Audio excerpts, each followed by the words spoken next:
عشاء کا وقت شفق غائب ہونے سے لے کر نصف رات تک، شفق غائب ہونے سے لے کر نصف رات تک صحابہ رضی اللہ عنہم عشاء کی نماز شفق غائب ہونے کے بعد رات کی پہلی تہائی تک پڑھ لیتے تھے، یعنی 10 بجے تک.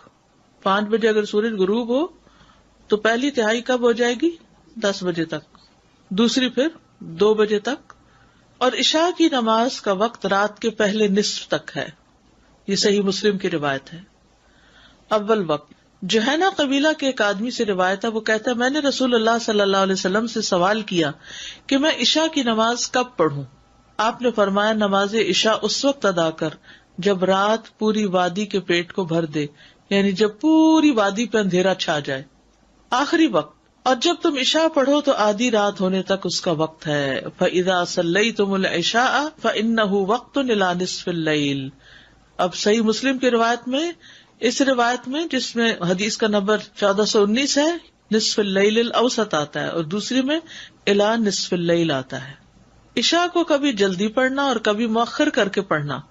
محمد ابن عمر بن حسن بن علی بن ابی طالب کہتے ہیں کہ ہم نے جابر رضی اللہ عنہ سے نبی صلی اللہ علیہ وسلم کی نمازوں کے اوقات پوچھے تو انہوں نے کہا کہ آپ صلی اللہ علیہ وسلم ظہر سورج ڈھل جانے پر پڑھتے تھے.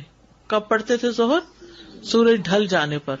اور عصر اس وقت ادا کرتے تھے جبکہ سورج زندہ ہوتا تھا، یعنی اس میں چمک اور تپش باقی ہوتی تھی.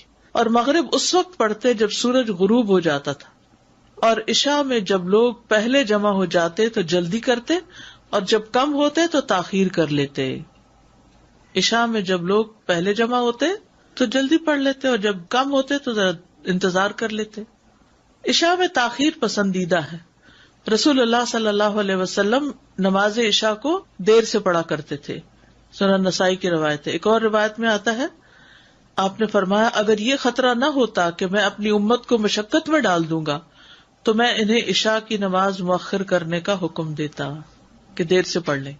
انس بن مالک سے روایت ہے، انہوں نے کہا نبی صلی اللہ علیہ وسلم نے عشاء میں ایک مرتبہ نصف رات تک تاخیر فرمائی، پھر اسے ادا کیا اور فرمایا لوگوں نے نماز پڑھ لی اور سو گئے، لیکن تم لوگ جب تک نماز کا انتظار کرتے رہے ہو نماز ہی میں رہے ہو، یعنی اتنا اجر ملا ہے تمہیں.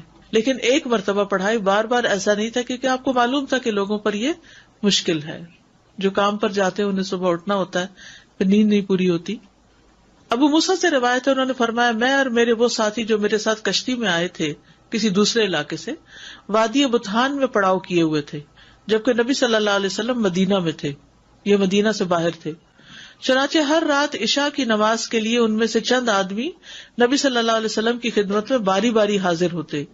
ایک دن میں اور میرے ساتھی نبی صلی اللہ علیہ وسلم کی خدمت میں حاضر ہوئے تو آپ اس دن اپنے کسی کام میں مصروف تھے، اور آپ نے نماز عشاء میں اس قدر تاخیر فرمائی کہ آدھی رات ہو گئی. آخر کا نبی صلی اللہ علیہ وسلم باہر تشریف لائے اور انہیں نماز پڑھائی.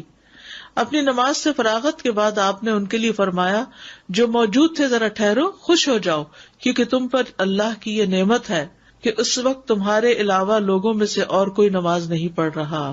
یا فرمایا اس وقت تمہارے سوا کسی نے یہ نماز نہیں پڑھی. معلوم نہیں آپ نے ان دو باتوں میں سے کون سی فرمائی. ابو موسیٰ اشعری کہتے ہیں ہم لوگ رسول اللہ صلی اللہ علیہ وسلم کی یہ بات سن کر بہت خوش ہوئے اور واپس لوٹ آئے، کیونکہ اس میں ان صحابہ کی خصوصیت تھی. نماز کو نصف رات سے آگے نہیں لے جانا، مؤخر نہیں کرنا. اگر عشاء کی نماز وقت سے لیٹ ہو جائے تو یہ حرام ہے، اور کسی کے لیے جائز نہیں کہ وہ عشاء کی نماز یا اس کے علاوہ کوئی اور نماز لیٹ کرے. بس اگر وہ بغیر کسی عذر کے لیٹ کرتا ہے تو اس کی وہ نماز باطل اور غیر مقبول ہے، اگر بغیر کسی وجہ کے لیٹ کر رہا ہے، اگرچہ وہ اس نماز کو 1000 دفعہ ہی کیوں نہ پڑھے. اور جہاں تک یہ بات ہے کہ نماز عشاء کو اس کے آخری وقت تک لیٹ کر کے پڑھنا افضل ہے، تو اس کو 1/3 سے نصف رات تک لیٹ کیا جاتا ہے. یہ عشاء کی نماز کا افضل وقت ہے. اس کو نصف سے لیٹ کرنا حرام ہے، کیونکہ عشاء کی نماز کا آخری وقت آدھی رات تک ہے.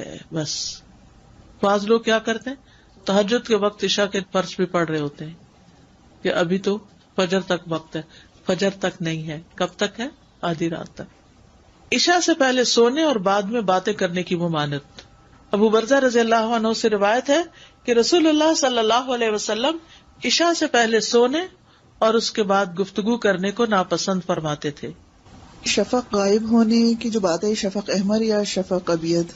اسود کو ہی دیکھیں گے کہ جب ڈیلے ہو جائے، یعنی وہ وقت جب شروع ہوتا ہے جب ہر چیز سیاہ ہو جاتی ہے، آتما ڈارکنیس آ گئی، کچھ بھی شفق کا باقی نہیں رہا.